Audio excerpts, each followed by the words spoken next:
இன்னைக்கு நம்ம வீடியோல பார்க்க போறது ஒரு கண்டெம்ட் ஆஃப் கோர்ட் சம்பந்தப்பட்ட ஒரு கேஸ். இந்த கேஸ்ல கொடுக்கப்பட்ட முக்கியமான பிரின்சிபல் ஒண்ணுதான். அதாவது எக்ஸிகியூஷன் ப்ரொசீடிங்ஸ்க்கு கண்டெம்ட் ஆஃப் கோர்ட் ப்ரொசீடிங்ஸ்க்கு ஒரு வித்தியாசம் இருக்கு. எக்ஸிகியூஷன் ப்ரொசீடிங்ஸ் பண்ணலான்றதுனால, அதாவது இபி ஃபைல் பண்ணி இந்த கோர்ட் ஆர்டரை அமல்படுத்தலான்றதுனால அது நீதிமன்ற அவமதிப்பு வழக்கு தொடர முடியாதுன்றது கிடையாதுன்னு சுப்ரீம் கோர்ட் சொன்ன ஒரு முக்கியமான ஒரு ஜட்மெண்ட். 2022ல வந்த ஒரு முக்கியமான ஜட்மெண்ட் பத்தி இன்னைக்கு வீடியோல நம்ம பார்க்க போறோம்.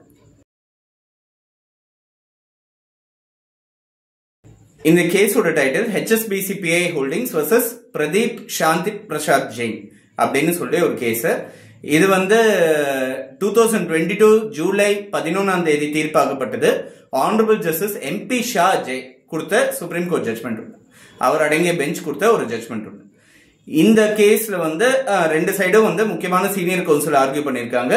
ரொம்ப ஒரு முக்கியமான பேசப்பட்ட ஒரு ஜட்மெண்ட் இது. இந்த ஃபேக்ட்ஸ் என்னன்னா, ஆரம்பிக்கிறது எப்படின்னா, ஒரு கம்பெனி இருக்கு அவிட்டல் ஹோல்டிங்ஸ்னா, அவங்களுக்கும் HSBCக்கும் ஒரு அக்ரிமெண்ட் இருக்கு. Share holdings agreement, share transfer, share holdings அக்ரிமெண்ட்டும் ஷேர் சப்ஸ்கிரிப்ஷன் அக்ரிமெண்ட்டும் இருக்கு ரெண்டு பேருக்கும். இந்த ரெண்டு அக்ரிமெண்ட்லயும் ஆர்பிட்ரேஷன் கிளாஸ் இருக்கு. சோ இந்த அக்ரிமெண்ட் சம்பந்தப்பட்ட ஒரு டிஸ்பியூட் ஒன்னு ரைஸ் ஆயிருக்கு. சோ HSBC இந்த ஆர்பிட்ரேஷன் கிளாஸ் பேஸ் பண்ணி சிங்கப்பூர் இன்டர்நேஷனல் ஆர்பிட்ரேஷன் சென்டரை வச்சு அவங்க கேஸ் ஃபைல் பண்ணி அவார்டு ஒன்று வாங்கிக்கிறாங்க. ஆர்பிட்ரேஷன் கேஸ் கிளைம் ஒன்று ரைஸ் பண்ணிட்டு அவார்டு ஒன்று அவங்களுக்கு சாதகமா வருது.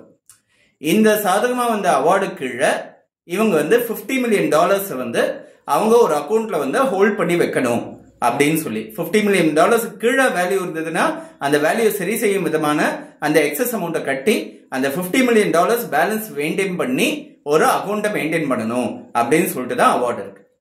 இந்த அவார்டு மேல இவங்க என்ன பண்ணிருக்காங்க, அப்பீல் ஒன்று ஃபைல் பண்றாங்க. எப்படி யூஸ்வலான சிங்கிள் ஆர்பிட்ரேட்டரோட அவார்டு மேல அப்பீல்ன்றது ஹைகோர்ட்டுக்கு போகும். ஸோ ஹைகோர்ட்டோட சிங்கிள் ஜட்ஜ் பெஞ்ச் இந்த $60 million அவார்டு கொடுத்ததுக்கு மேல, அவங்க $50 million அவார்டு கொடுத்ததுக்கு மேல ஹைகோர்ட் சிங்கிள் ஜட்ஜ் என்ன சொல்றாங்கன்னா, $60 million அவங்க ஹோல்ட் பண்ணி வைக்கணும்னு சொல்றாங்க. $60 million, அதாவது $6 கோடி அது அக்கௌண்ட்ல தேக்கி வைக்கணும் அப்படின்னு சொல்றாங்க. இது மேல டிவிஷன் பெஞ்ச் கிட்ட அப்பீல் அவங்க போறாங்க. அக்ரீவ் பார்ட்டி போறாங்க, அவிட்டல் ஹோல்டிங்ஸ் என்ற கம்பெனி. டிவிஷன் பெஞ்ச் என்ன சொல்றாங்கன்னா, $30 million ஹோல்ட் பண்ணி வைக்கணும் அப்படின்ற மாதிரி ஒரு அவார்டு ஒன்று ஒரு ஆர்டர் ஒன்று பாஸ் பண்றாங்க. ஹைகோர்ட் டிவிஷன் பெஞ்ச் பாஸ் பண்றது. இந்த $30 million இது குறைஞ்சதுனால ரெண்டு பார்ட்டியுமே, அதாவது $30 million குறைஞ்சதுனால HSBCயும், $30 million இவங்களுக்கு அந்த ஹைவேஜுக்கு ஜாஸ்தின்றதுனால அவிட்டல் ஹோல்டிங்ஸும், ரெண்டு பார்ட்டியுமே சுப்ரீம் கோர்ட்ல அப்பீல் ஃபைல் பண்றாங்க. சுப்ரீம் கோர்ட்ல என்ன பண்றாங்க, $60 million அந்த ஒரிஜினல் அந்த ஹைகோர்ட் சிங்கிள் ஜட்ஜோட ஆர்டர்ஸ் ரெஸ்டோர் பண்ணி $60 million நீங்க தேக்கி வைக்கணும், ஒரு இந்த அக்கௌண்ட்ல நீங்க மினிமம் ஹோல்டிங்கா நீங்க வைக்கணும் அப்படின்னு சொல்லி ஒரு ஆர்டர்ஸ் பாஸ் பண்றாங்க. சோ இந்த ஆர்டர்ஸ் கம்ப்ளைண்ட் பண்றாங்களா இல்லையான்றது தான் கொஸ்டின். இவங்க கம்ப்ளைண்ட் பண்ணல, அவிட்டல் ஹோல்டிங்ஸ்ன்றவங்க கம்ப்ளைண்ட் பண்ணல. கம்ப்ளைண்ட் பண்ணலன்னு இது ஒரு ஆர்பிட்ரேஷன் கேஸ் சம்பந்தப்பட்ட ஒரு ஆர்டர். ஆர்பிட்ரேஷன் கேஸ்ல கொடுத்த ஒரு தீர்ப்பை சிவில் ப்ரொசீஜர் கூட கீழே அமல்படுத்துறதுக்கான வாய்ப்புகள் இருக்கு. எக்ஸிகியூஷன் பெட்டிஷன் ஃபைல் பண்ண முடியும். ஆனா இவங்க என்ன பண்றாங்க, ஆர்பிட்ரேஷன் கேஸ்ல கொடுத்த ஒரு ஆர்டர்ன்றதுனால அது சரிவர இவங்க கம்ப்ளைண்ட் பண்ணலன்றதுனால willful disobedience of orders of the court, supreme கோர்ட்டோட ஆர்டர்ஸோட willful disobedience இருக்குன்னு சொல்லி இவங்க என்ன பண்றாங்க, ஒரு கண்டெம்ட் ஆஃப் கோர்ட் பெட்டிஷன் ஒன்னு ரைஸ் பண்றாங்க.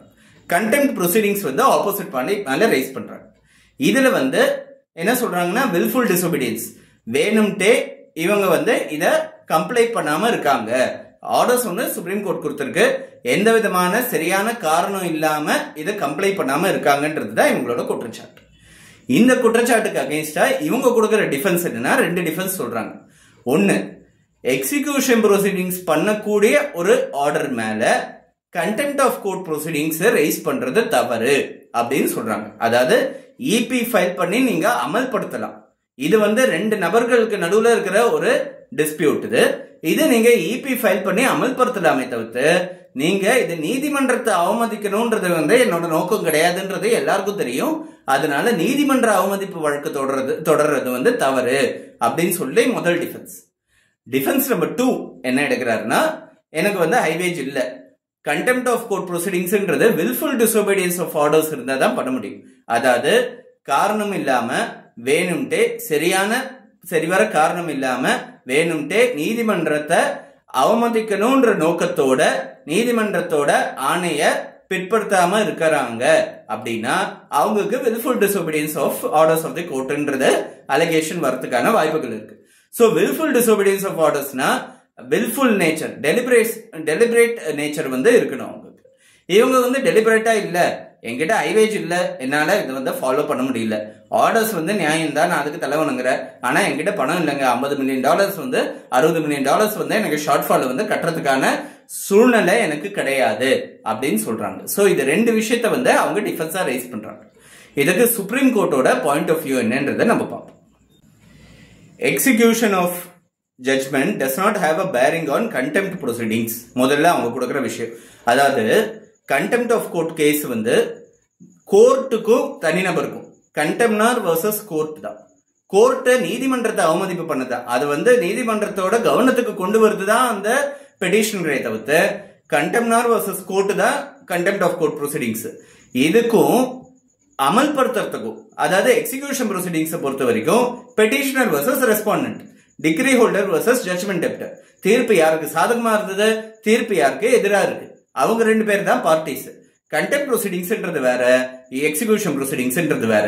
ஒரு ப்ரொசீடிங்ஸை வந்து அமல்படுத்துறதுக்கு எக்ஸிகியூஷன் பெட்டிஷன் ஃபைல் பண்ணலான்ற ஒரே காரணத்தினால கண்டெம்ட் ஆஃப் கோர்ட்ல அவங்க மேல நடவடிக்கை எடுக்க முடியாதுன்னு கணக்காடாது. ஏன்னா கண்டெம்ட் ஆஃப் கோர்ட்ன்றது நீதிமன்றத்தோட சாவரின்டி, இறையாண்மை சம்பந்தப்பட்ட ஒரு விஷயம். இது வந்து தனிநபரோட உரிமைகள் சம்பந்தப்பட்ட ஒரு விஷயம் கிடையாது. அது முதல் விஷயம். இந்த ஜட்ஜ்மெண்ட் கொடுக்கும் போது வெறுமை இந்த அமௌண்ட்டை வந்து அந்த அக்கௌண்ட்ல மெயின்டைன் பண்ணணுன்றது மட்டும் இல்லாம ஸ்பெசிபிக் டைரக்ஷன், அதாவது இந்த அக்கௌண்ட்டை இந்த தீர்ப்பு மூலமா இந்த அமௌண்ட்டை வந்து நாம மெயின்டைன் பண்ண சொல்லி ஒரு டைரக்ஷன் ஒன்று இருக்கு. Direction not in favour of the other party. இது வந்து ஒரு ஸ்பெசிபிக் டைரக்ஷன் வந்து இவருக்கு இருக்கு. இந்த ஸ்பெசிபிக் டைரக்ஷனை இவரால காப்பாற்ற முடியலன்றது வந்து வில்ஃபுல் நான் கம்ப்ளைன்ஸை காமிக்கிறது. அது இன்னொரு விஷயம். அதுக்கப்புறம் கடைசியா சஃபிஷியன்ட் ஃபண்ட்ஸை பத்தி, ஏற்கனவே முதல் கீழ்கோர்ட்லயே அது சிங்கிள் ஜட்ஜ் பெஞ்ச் முன்னாடியே இவர்கிட்ட பணம் இல்லைன்னு சொல்லிட்டாரு. அதுக்கப்புறம் டிவிஷன் பெஞ்ச் முன்னாடியே சொல்லிட்டாரு. ஒரே பிளீடிங்க மறுபடியும் கோர்ட் முன்னாடி சொல்றது வந்து கோர்ட் ஏத்துக்காது. அதனால போதுமான அளவு பணம் இல்லைன்றது வந்து இந்த வழக்கோட தீர்ப்பை வந்து அவங்க ஃபாலோ பண்ணாததுக்கு காரணமாக முடியாது. சோ இதெல்லாம் சேர்த்து வச்சு பார்க்கும்போது இவங்க கண்டெம்ட் ஆஃப் கோர்ட் கமிட் பண்ணிருக்காங்க, நீதிமன்றத்தை அவமதிச்சிருக்காங்கன்றதுனால இவங்களுக்கு தண்டனை கொடுத்தாகணும். அதுக்கு முன்னாடி ஒரு வாய்ப்பா 4 வாரத்துக்குள்ள இந்த பணத்தை வந்து நீங்க அக்கௌண்ட்ல காமிச்சிட்டு நீங்க அந்த ரெக்கார்ட்ஸை காமிங்க, அதை பேஸ் பண்ணி உங்க மேல என்ன நடவடிக்கை எடுக்கிறதுன்னு நாங்க முடிவு பண்ணிக்கிறோம் அப்படின்னு கோர்ட் வந்து ஒரு ஜட்மெண்ட் ஒன்று கொடுத்தாங்க. 2022 வந்து ஒரு முக்கியமான ஜட்மெண்ட் இது. இதுல நிறைய கேசஸோட பிரசிடென்ட்ஸ் வந்து பார்த்திருக்காங்க. இந்த பர்டிகுலர் கேஸ்ல இது ஏன் இவ்வளவு முக்கியமான ஜட்மெண்ட்னா, கண்டெம்ட் ப்ரொசீடிங்ஸ்க்கும் எக்ஸிகியூஷன் ப்ரொசீடிங்ஸ்க்கும் இருக்கிற லைன் ஆஃப் டிஃபரன்ஸ், அதாவது specific directions from the court இருந்தா கண்டெம்ட் ஆஃப் கோர்ட் ப்ரொசீடிங்ஸையும் சேர்த்து நடத்தலான்றது இந்த ஜட்மெண்ட்ல வந்து கொடுக்கப்பட்டிருக்கு.